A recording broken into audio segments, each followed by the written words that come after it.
Moin and welcome to Dolllynx! It's that time of the year again and I am more than excited to try my hands on a new creepy spooky Halloween doll!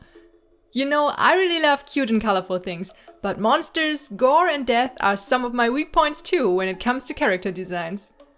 Last year I just let myself do what I felt like and got pretty positive feedback for my project, what made me really happy. This year I of course wanted to create something that could keep up with this spookiness and brainstormed a little while. If you watched my last not really a repaint video, you know that I originally wanted to start a fantasy creature series, which didn't work out as planned. But I thought that every fantasy creature series needs a mermaid, right? I personally am not a fan of mermaids, so this topic was not speaking to me.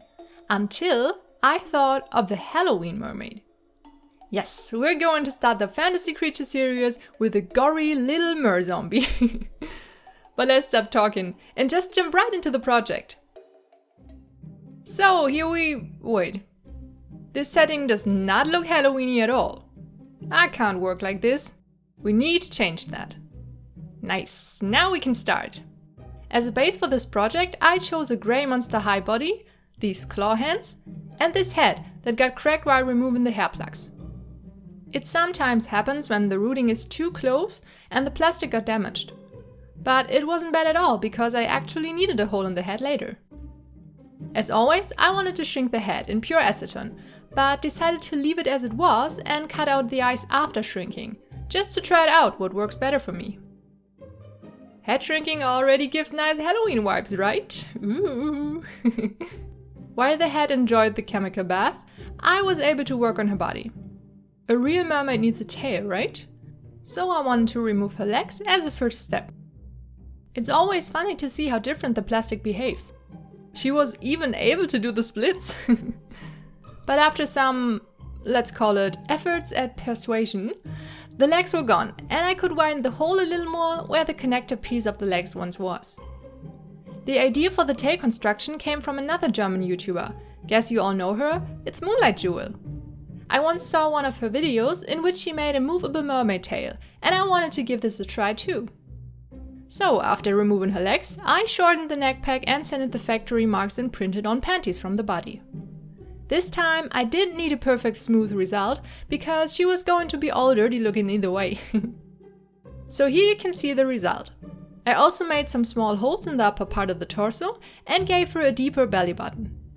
Next step was to destroy this beautiful figure a little more, by adding some holes and scars and scratches and whatnot with my hand Dremel. My plan was to let it appear like there was actual pieces of her flesh missing, so I removed the plastic instead of just sculpting with epoxy on top of it. Now that we prepared the upper body, I wanted to tackle the tail and made a rough sketch like I saw it in Moonlight Jewel's videos. I thought of using polymer clay, but found this stuff instead, which was air drying. It said that this material was wood-like, extremely break resistant, and often used for marionettes and puppets. So, quite exactly what I'm searching for? At least I decided to give it a try. First I protected my sketch with a plastic envelope thingy to have a rough base and orientation when it comes to size. I didn't end up using it really much, to be honest, but it was there. What can I say? This stuff was quite interesting. It felt like paper mixed in clay, and maybe that's exactly what it is, but for me this material was quite difficult to handle. Once separated, it was hard to reattach and even harder to form shapes. I decided to just sculpt a rough base and sand out all the details later. While drying, I worked on the upper body and filled the holes with epoxy. I liked the idea of the dead body being taken back by nature, so some corals and sponges growing on and out of her seemed to be a nice solution. With my clay tools, I gave the clay some texture to mimic the botanic growing. Moreover, I formed little barnacles here and there, like I did on my tropical doll's legs. Once they represented life, and now they beautify a rotten body. While the epoxy dried, I started working on her head. It survived the acetone very well and turned out smaller, just like I wanted. Here you can see a normal Draculaura head for comparison. Every of my dolls has inserted eyes, and this one should have been no exception. But before starting on the eye holes, I widened the hole in her head a lot more to add some vegetation there later too. And now onto the eyes. I started sketching them on the plastic with a normal pencil. I really wanted to try a more realistic eye size compared to mouth and nose, instead of these big cutesy eyes I normally do. Well, I know mine are not as exaggerated as others, but still pretty big for my taste. So yeah, no cute character this time meant the perfect opportunity for me to try out small eyes. After sketching, I went in with my X-Acto knife and started slowly cutting the plastic. When I was satisfied with the result, I took my Dremel and started sanding down the plastic on her face a little more. I wanted to see if I was able to make her look skinnier with sunken cheeks or a pointier chin, but I guess I wasn't brave enough and she ended up looking not really different from before. But well, at least I tried. A lot of sanding later, I still wasn't able to get the smooth surface back that I wanted. Guess a little more sanding would have helped, but I got something new that I really wanted to try. Mr. Surfacer. Yes, it's from the same company as Mr. Superclear and smooth out rough surfaces. It's really famous in the BGD community, so I thought why not using it for smoothing out monster high dolls too. After a few layers and in between sanding, I had this. Ain't that freaking amazing? I was so impressed by how good the Surfacer worked that I would definitely use it again. The last question now was if paint would stay on this material, so I just went in with my acrylic paint and painted her head in the desired hair color to test it. Worked out just fine, and I started rerouting. Like always, I prepared some acrylic yarn and took my long needle and scissors. All you have to do now is punching the needle eye through one of the holes in the head, threading the yarn, which is knotted on one end, and pull it through the plastic. Repeat this 1,000 times and you have a rerouted doll head. Here you can see the result. Now you can brush it out or protect it with kitchen foil while repainting the face, like I did. But before repainting, I wanted to give the head a few more modifications with my beloved epoxy clay. Just mix equal parts A and B together and start sculpting. You may ask yourself why I cut out her eye in the first place when I now close it again with epoxy. Well, I thought it looks neat when the corals I form grow out of her eye, but it was all so tiny that I could have just sculpted them directly on the plastic. Guess you never stop learning, right? From my tropical repaint I already had some experience with sculpting corals, so I just repeated the ones I liked for this custom. Making these tiny dots in the clay for some texture was really calming, to be honest. Some more roots or sponges or veins here and there to make the eye look more overtaken, and I was satisfied. On the other side of the face, I added some of my beloved barnacles and the face mold was done. While that dried, I continued working on her tail. I originally wanted to paint these pieces black to form a nice dark mermaid tail, but this surface reminded me so much of rotten bones that I decided to keep them this white. To be honest, I was a little irritated that the pieces shrunk this much while drying completely, but that came in handy for my skeleton idea, so I didn't mind. Nevertheless, they still needed a hole in the middle to thread an elastic band through the pieces later. For that, I took again my Dremel, but quickly realized that it was just too weak. These pieces turned into stone, I swear. No sanding, no carving, they were just like rocks. At this point, I decided to take my other Dremel, that is usually too strong for my needs. It worked, but I ruined one drill head in the process, and it took forever. Like I said, the pieces kinda shrunk during the drying process, so I needed something else for the hip to connect the tail with the doll. This time, I went with my first idea and used black polymer clay. Maybe I could make a cool transition from flesh to bone. Worth a try for sure! The piece needed a little more carving and sanding, what is luckily pretty easy with polymer clay.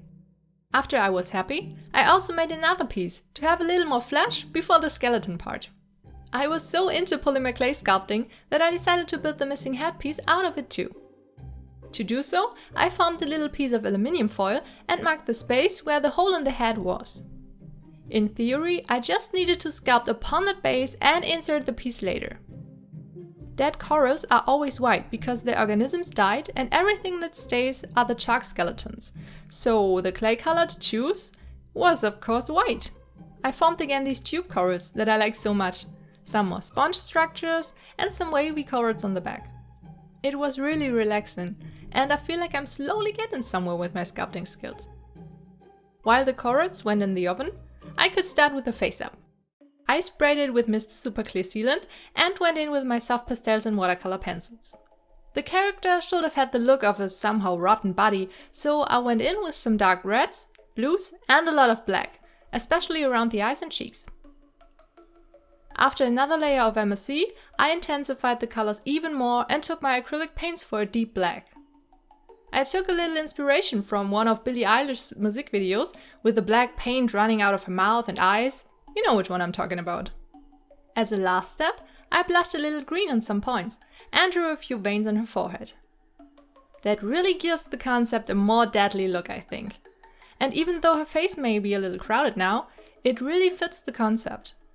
You know, a beautiful clear face is not creepy. Mostly. Now that the face-up was done, her corals needed a paint job too. Well, it still counts as face-up, yeah maybe.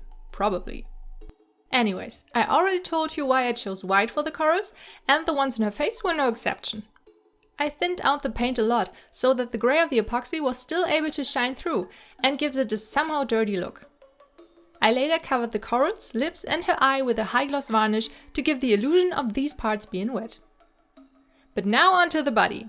We needed some color there too, right?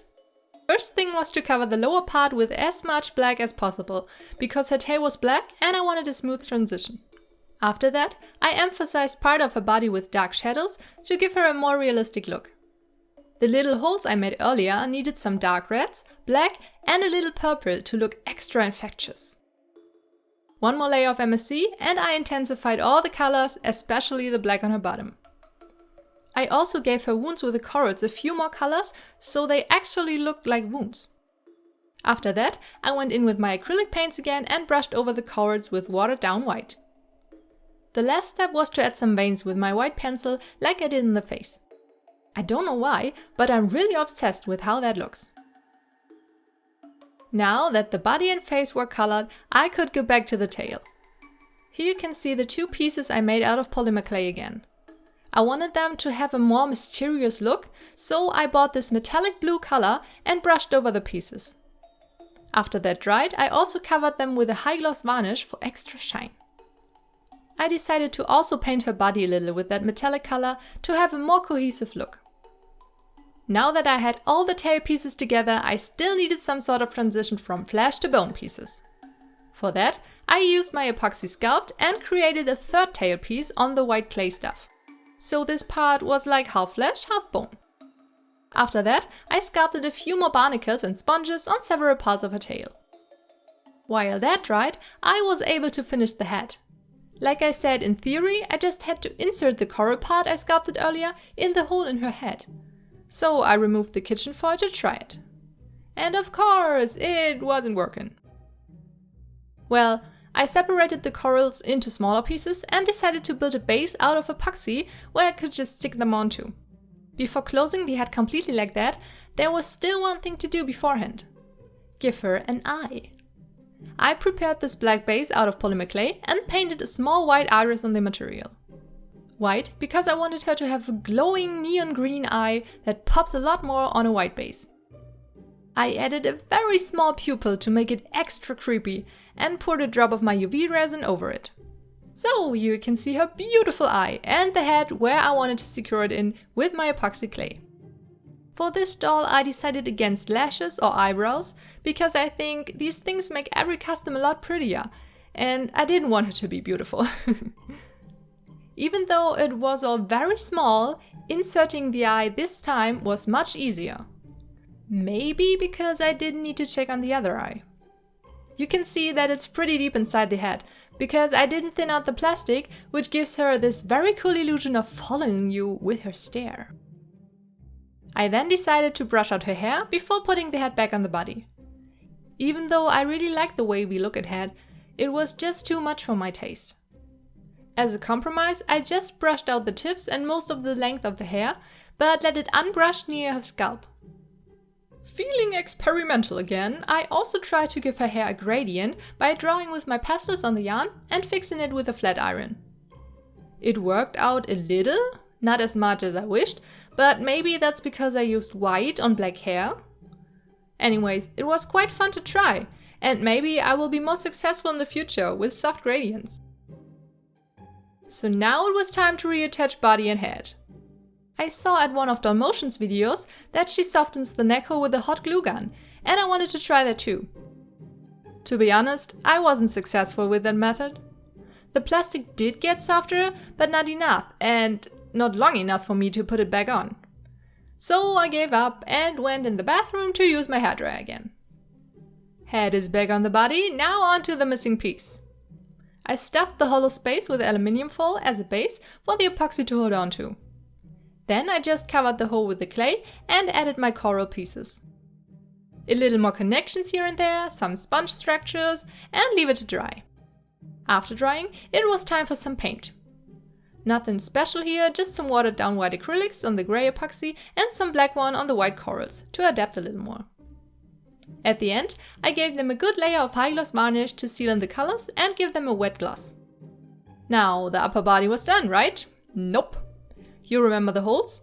It's time to fill them with sharp black pieces of wire. May that be the cause of her death? You will never know. I cut some pieces and mixed part A and B of my strong epoxy glue. In this state, the glue looks a little disgusting, don't you think? Perfect for my custom. I placed a little glue on each piece and punched them into the many holes in her body. Maybe I went a little crazy with them. They are actually really sharp, to be honest, so this is not a doll for cuddling or touching in general. My boyfriend accidentally ripped his thumb on one of her spikes. There was a lot of blood and now his finger is all blue and it hurts a lot. I'm so sorry, love. But now her complete upper body is done, on to the rest of her. You know what was still completely missing? Yep, her fin. I saved this for last because I had no idea how to tackle the picture that was in my head. Even when I started, I still was really unsure, just had a rough idea. I took some thick wire as a base and twisted a loop on the top. The two arms, right and left, were the actual fin. I added one shorter one in the middle and the base was done. Now on to my all-time lifesaver epoxy sculpt, with which I covered one arm and the top piece where all the parts connected. After that dried, I painted it with white acrylic paint and some red dots here and there to look like bones with some blood on it. Now I had the very cool idea to use the black fake leather that I received from Nicole. If you saw my last unboxing video, you know what I'm talking about. I never ever worked with leather, so I was a little nervous and didn't know if my idea was even doable. First, I cut out a little piece of the material and wrapped it around the wire construction. Then I secured it with some pins, which was not so easy and probably a little unnecessary. Anyway, I started sewing along the wire inside the leather and worked my way around the whole fin like this. That actually worked out better than I thought. Here you can see the result after I cut the excess material on the bottom. For a more used look, I took a knife and scratched the material a little more, then I went in with some paint to mimic some blood. This leather was really the best material for this job. I think it looks extremely cool. So here are now all the pieces together and we only need to connect everything with this elastic band. I wanted to let it go down through all the pieces, make a loop at the fin, and go all the way back up to be knotted in her hip. And here she is! I'm really proud of her, to be honest, and it was so much fun to create her. Will I be punished for showing you some doll nudity? Well, I guess the gore in her design pushes a little away from that topic. But now you want to hear her story, right? Well, sit down, grab your Halloween candies and listen. Every sailor knows the danger of the sea. The raw wildness and untamed power of the ocean is as scary as it's beautiful. The water spends life as much as it takes it, and everyone has to accept that. Sailors don't fear the ocean, they respect it. What they fear lies deep at the bottom in the dark and waits for its victims. They call her Naghar, the death witch of the black water.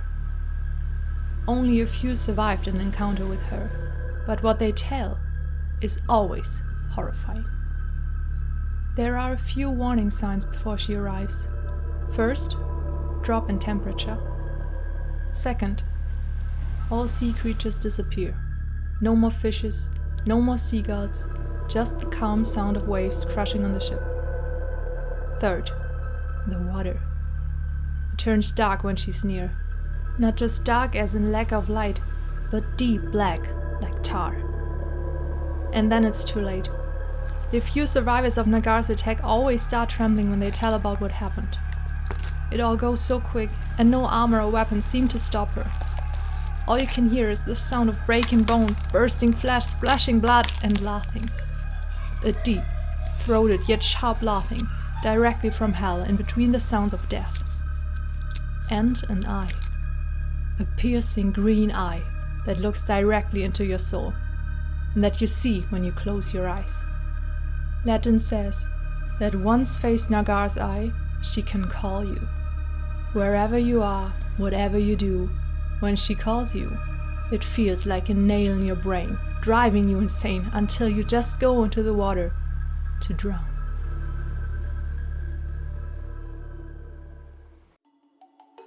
That was my little Halloween video. I really hope you liked it.